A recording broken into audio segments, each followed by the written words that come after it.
கொஞ்சம் சிந்தித்து பாருங்களேன். நம்ம கூட்டி கூட்டி கூட்டி வைக்கிறோம். ஆனால் அதை விட முக்கியம் தானே நம்முடைய ஆத்மாவின் ரட்சிப்பு. வேதத்தை பாருங்கள். 2 பேருடைய மரணத்தை குறித்து இயேசு சொன்னார். ஒன்று ஐஸ்வர்யவான், ஒன்று லாசர். ஹல்லேலூயா. லாசருக்கு வீடுண்டா? இல்ல. பின்ன அவருக்கு உபசரிக்க ஆளுண்டா? இல்ல. யாருமே இல்லை அவருக்கு. ஆனால் அவருக்கு ஒருவர் இருந்தார், சர்வ வல்லவராகிய தெய்வம். அவர் உனக்கு கூட இருக்கிறாரா? உங்கூட இருக்கிறாரா? அவர் உங்கூட இருந்தா ஆமென், உனக்கு குறை இல்லாமல் அவர் நடத்துவார்.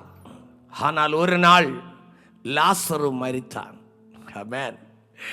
லாசரு மரித்தான். பாருங்க, அவன் மரித்தா கூட உண்மை அவனுக்கு அவன் மரித்தான் என்றே நினைக்கல. காரணம், அப்படியே படுத்துக்கொண்டான். ஒரு நாளில் 2 பரலோக தூதர்கள் வந்தார்கள். அதுவரையிலும் தூதர்கள் இருந்தார்கள், ஆனால் அவனுக்கு கண்ணுக்கு தென்படவில்லை.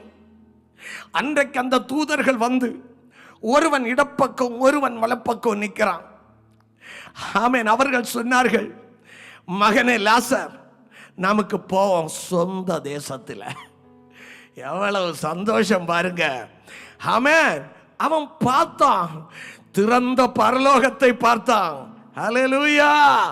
அந்த பரதீசாவை பார்த்தான்.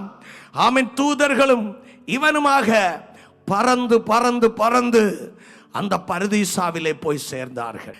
அங்க போன பாருங்க, அவனுடைய சரீரம் புண்கள் நிறைந்ததாயிருந்த சரீரம் இப்போ ரொம்ப நல்ல ஆமென் நல்ல ஐஸ்வர்யமான உடம்பா மாறுச்சு. நோய் இல்லாத உடம்பா மாறுச்சு. ஒரு நல்ல ட்ரெஸ் பண்ணாதவன் சுப்ர வஸ்திரத்தை தரித்திருக்கிறான்.